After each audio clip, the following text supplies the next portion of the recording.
Capítulo 13. A la mañana siguiente, toda la aldea estaba en movimiento antes de que la luz del sol, visible ya sobre el Jarandra, penetrara en el bosque. A la luz de las fogatas, Ramson vio la actividad incesante de los Xhosa. Las hembras derramaban comida humeante de las toscas vasijas. Nohra dirigía el acarreo de montones de arpones a los botes. Joy, en medio de un grupo de cazadores expertos, hablaba con demasiada rapidez y tecnicismos para que Ramson pudiera entenderlo. Llegaban grupos de aldeas vecinas y los cachorros, chillando de excitación, corrían de aquí para allá entre los mayores. Descubrió que daban por sentado su participación en la cacería. Iba a ir en el bote de Joy, con Joy y Jin. Los dos Xhosa se turnarían para remar, mientras que Ramson y el Xhos desocupado irían en la proa. Comprendía a los Xhosa lo suficiente para saber que le ofrecían el puesto de honor y que tanto Joy como Jin estaban atormentados por el temor a estar remando cuando apareciera el Nacra. Poco antes, en Inglaterra, nada le hubiera parecido más imposible a Ramson que aceptar el puesto de honor y peligro en un ataque contra un monstruo acuático desconocido, pero seguramente mortífero. Incluso más tarde, cuando había huido la primera vez de los Zorns, o cuando se había acostado por la noche en el bosque, compadeciéndose de sí mismo, era difícil que hubiera podido hacer lo que pretendía hacer en ese momento, porque su intención era clara. Pasara lo que pasara, debía demostrar que la especie humana también era Nau. Era muy consciente de que semejantes decisiones podían verse a una luz muy distinta cuando llegaba el momento de actuar, pero sentía una seguridad poco común de que, de un modo u otro, iba a ser capaz de cumplirla. Era necesario, y lo necesario siempre es posible. Quizás también había algo en el aire que respiraba, o en la sociedad de los Xhosa, que comenzaba a operar un cambio en él. El lago empezaba a reflejar los primeros rayos del sol cuando se encontró arrodillado junto a Jin, como le habían indicado, en la proa del bote de Joy, con un montoncito de arpones entre las rodillas y uno en la mano derecha, resistiendo el movimiento del bote con el cuerpo mientras Joy remaba para llevarlos a su sitio. En la cacería participaban por lo menos 100 botes. Estaban divididos en 3 grupos. El grupo central, de lejos el más pequeño, iba a subir la corriente por la que habían bajado Joy y Ramson después de su primer encuentro. Para eso utilizaban embarcaciones más grandes que las que había visto Ramson hasta entonces, con 8 remos. El Nacra acostumbraba a flotar corriente abajo en los lugares donde podía hacerlo. Al encontrarse con las barcas, suponían que se iría a la izquierda o a la derecha, hacia aguas más tranquilas. Por eso, mientras el grupo central subía batiendo la corriente, los botes livianos, remando con más velocidad, podían subir y bajar por las tranquilas aguas de las orillas, listos para recibir la presa en cuanto saliera de lo que podríamos llamar su madriguera. En ese juego, la cantidad y la inteligencia estaban a favor de los Xhosa. El Nacra contaba con la velocidad y también con la invisibilidad, porque podía nadar bajo el agua. Era casi invulnerable, salvo en la boca abierta. Si los 2 cazadores del bote sobre el que se abalanzara disparaban mal, eso significaba, por lo común, el fin para ellos y su embarcación. En los grupos de barcas livianas, un cazador valeroso podía intentar 2 cosas: mantenerse bien atrás y cerca de las embarcaciones largas, donde era más probable que apareciera el Nacra, o adelantarse todo lo posible con la esperanza de encontrar al Nacra yendo a toda velocidad y aún ignorante de la cacería, y obligarlo, mediante un arpón bien lanzado, a abandonar la corriente en ese momento y lugar. Así, uno podía anticiparse a los batidores y matar al animal, si es que así terminaba el encuentro por sus propios medios. Ese era el deseo de Joy y Jin, y casi, tanto lo habían contagiado, de Ramson. De modo que apenas las pesadas embarcaciones de los batidores habían comenzado su lento avance corriente arriba, en medio de una pared de espuma, descubrió que su propio bote aceleraba hacia el norte a máxima velocidad que Joy podía darle.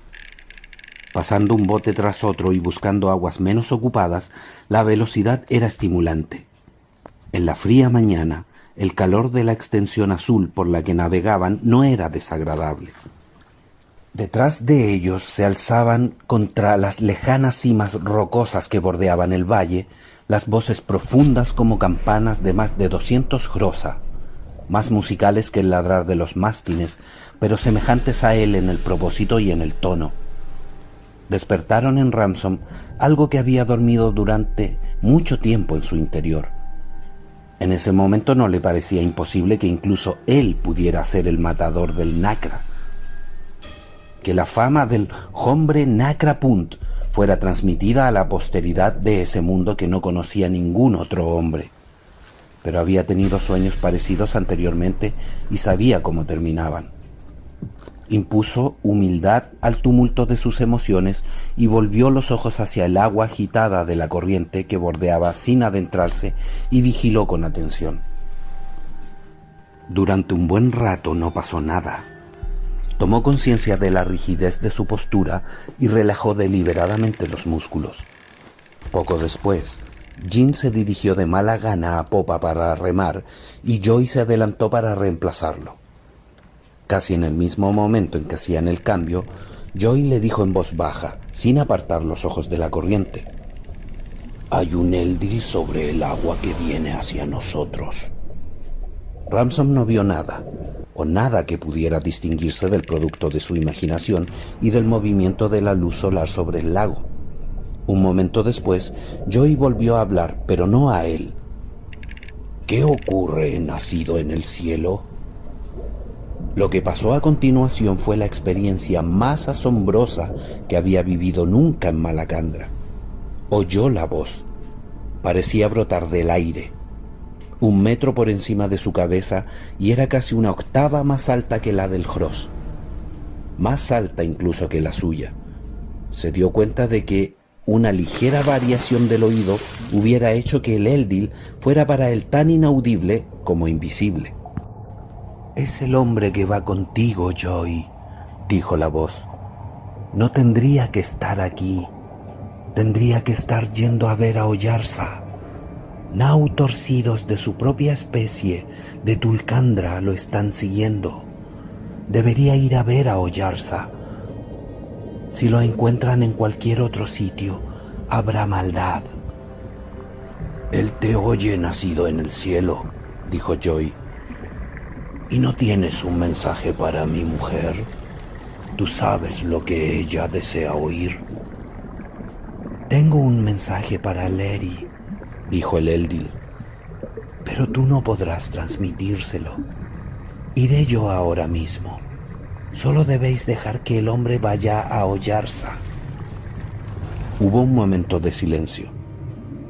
«Se fue», dijo Jin, «y no podemos seguir participando en la cacería». «Sí», dijo Joy con un suspiro. «Debemos desembarcar a Hombre y enseñarle el camino hacia Meldilorn». Ramson no estaba tan seguro de su coraje como de una parte de sí mismo sentía un alivio instantáneo ante la idea de cualquier desviación de sus ocupaciones actuales. Pero otra parte lo conminaba a aferrarse a su hombría recién descubierta. Ahora o nunca, con esos compañeros o con nadie más, debía levantar en su memoria una hazaña en vez de otro sueño destruido. Obedeciendo a algo parecido a la conciencia, dijo: «No, tenemos tiempo para eso después de la cacería. Antes debemos matar al Nacra». «Una vez que un Eldil ha hablado», comenzó Joy, cuando de pronto Jin lanzó un grito poderoso.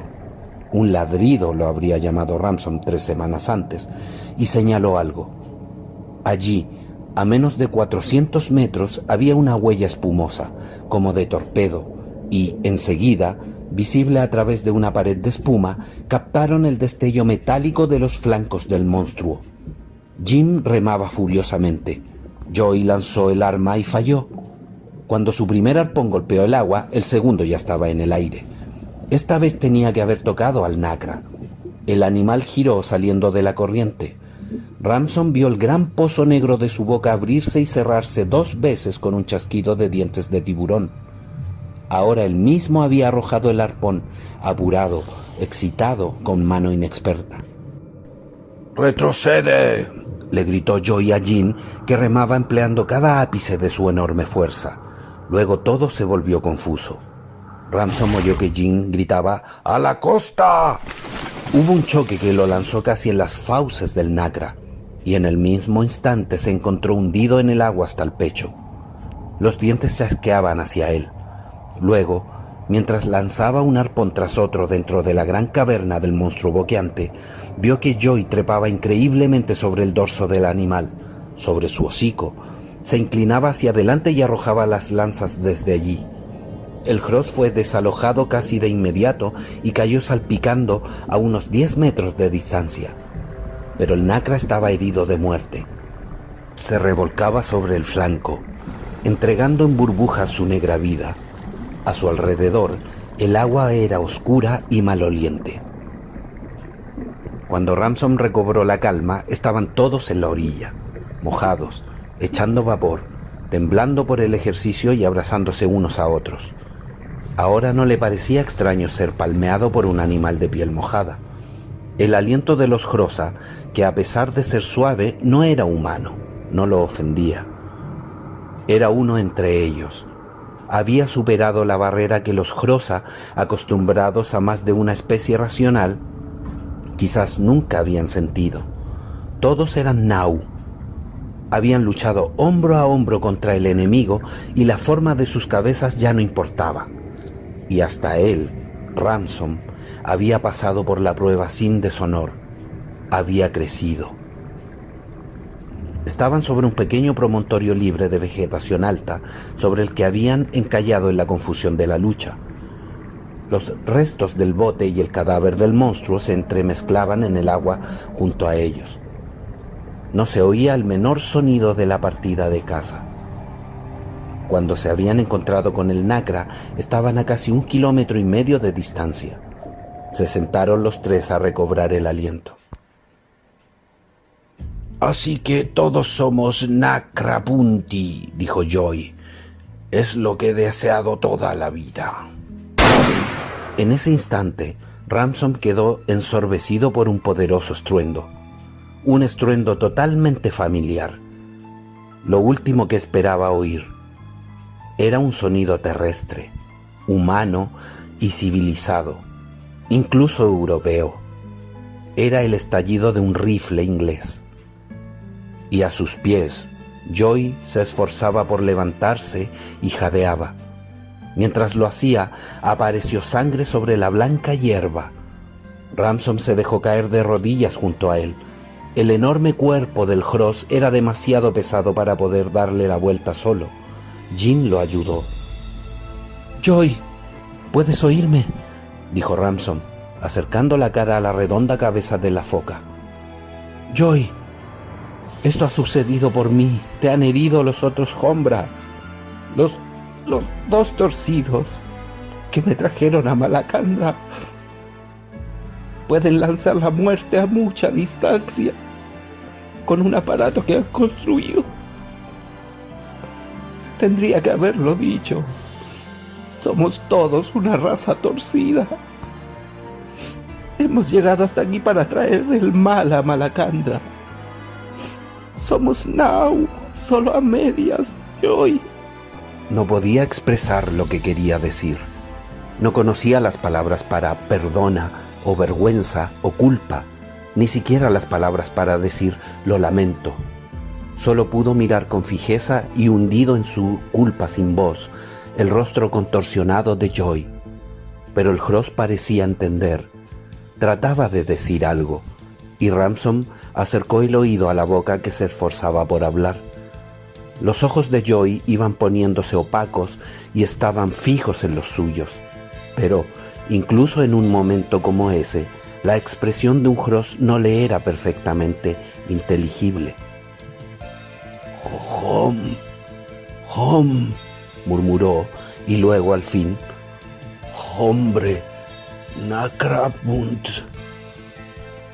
Después, una contorsión le recorrió todo el cuerpo. Un borbotón de sangre y saliva brotó de la boca. Los brazos de Ramson cedieron bajo el súbito peso muerto de la cabeza que caía hacia atrás, y el rostro de Joy se volvió tan extraño y animal como en el primer encuentro. Los ojos vidriosos y la piel sucia, que se iban poniendo rígida lentamente, eran como los de cualquier animal muerto encontrado en un bosque de la tierra. Ramson resistió el impulso infantil de insultar a Weston y Devin. En vez de eso, alzó los ojos para encontrar los de Jim, que estaba agachado, los grósanos se arrodillan, al otro lado del cadáver. «Estoy en las manos de tu pueblo, Jim», dijo. «Pueden hacer lo que quieran conmigo, pero si son sensatos me matarán, y por supuesto matarán a los otros dos». «Uno no mata a un Nau», dijo Jim. «Solo Oyarsa lo hace. Pero ¿dónde están esos otros?» Ramson miró a su alrededor. El promontorio era terreno descubierto, pero el espeso bosque llegaba hasta donde el promontorio se unía a tierra firme, a menos de 200 metros de distancia. «En algún lugar del bosque», dijo. «Agáchate, Jim. Aquí donde el terreno es más bajo, pueden volver a tirar con su aparato». Tuvo cierta dificultad para lograr que Jim hiciera lo que le sugería. Cuando los dos estuvieron cuerpo a tierra, con los pies casi en el agua, el Hross volvió a hablar. «¿Por qué lo mataron?», preguntó. «No sabían que era Nau», dijo Ramson. «Ya les expliqué que en nuestro mundo hay una sola clase de Nau. Deben de haber creído que era un animal. Si pensaron eso, pueden haberlo matado por placer o por miedo o porque tienen hambre. Pero debo decirte la verdad, Jim. Matarían incluso a un Nau sabiendo que es Nau, si pensaran que su muerte les resulta útil de alguna manera». Se produjo un breve silencio. «Me pregunto si me han visto», dijo Ramson. «Me buscan a mí. Quizás si me entrego se queden satisfechos y no entren en tu territorio. Pero, ¿por qué no salen del bosque para ver lo que han matado?» «Está llegando nuestra gente», dijo Jim, girando la cabeza. Ramson miró hacia atrás y vio que el lago estaba negro de botes. Los demás cazadores estarían con ellos en pocos minutos. «Tienen miedo de los Grosa», dijo Ramson. «Por eso no salen del bosque. Me entregaré a ellos, Jim». «No», dijo Jim. «He estado pensando. Todo esto ha pasado por no obedecer al Eldil. Él dijo que deberías ir a ver a Oyarsa. Ya tendrías que estar en camino. Debes partir ahora mismo». «Pero eso dejará aquí a los Hombra torcidos. Pueden hacer más daño». «No avanzarán sobre los Grosa. Dijiste que tienen miedo. Lo más probable es que nosotros vayamos sobre ellos. No temas. No nos verán ni nos oirán. Los llevaremos a Oyarsa, pero tú debes ir ahora, como dijo el Eldil». «Tu gente pensará que escapé porque temía mirarlos a la cara después de la muerte de Joy». «No se trata de pensar, sino de lo que dijo el Eldil. Lo demás son cuentos infantiles. Ahora escucha y te enseñaré el camino». El Hross le explicó que a 5 días de viaje hacia el sur, el Handramit se unía a otro Handramit, y subiendo 3 días más por ese Handramit hacia el noroeste estaba Meldilorn, donde vivía Oyarsa. Pero había un atajo, un camino montañoso que atravesaba el Jarandra entre los 2 desfiladeros, que lo llevaría a Meldilorn en 2 días. Debía entrar al bosque que había ante ellos y atravesarlo hasta llegar a la pared montañosa del Handramit, y seguir hacia el sur, bordeando las montañas hasta llegar a un camino abierto entre ellas. Tenía que trepar por él y, en algún sitio más allá de la cima de las montañas, llegaría a la torre de Augrai. Augrai lo ayudaría. Jim se daba cuenta de que Ramson podía encontrarse con los otros 2 Hombra en cuanto penetrara en el bosque. «Si te atrapan, entonces será como tú dices. No se adentrarán en nuestra región.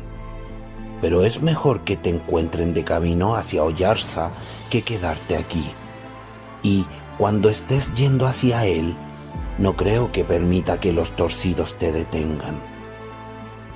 Ramson no estaba convencido en absoluto de que eso fuera lo mejor para él y los Xhosa, pero el estupor que le causaba la humillación por haber caído Joy le impedía resistirse.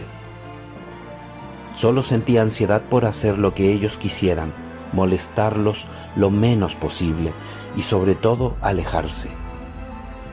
Era imposible saber lo que sentía Jin, y Ramson reprimió con firmeza un impulso insistente, llorica, de renovar sus quejas y remordimientos, las autoinculpaciones que pudieran provocar palabras de perdón. Con su último aliento, Joy lo había llamado matador de Nacra.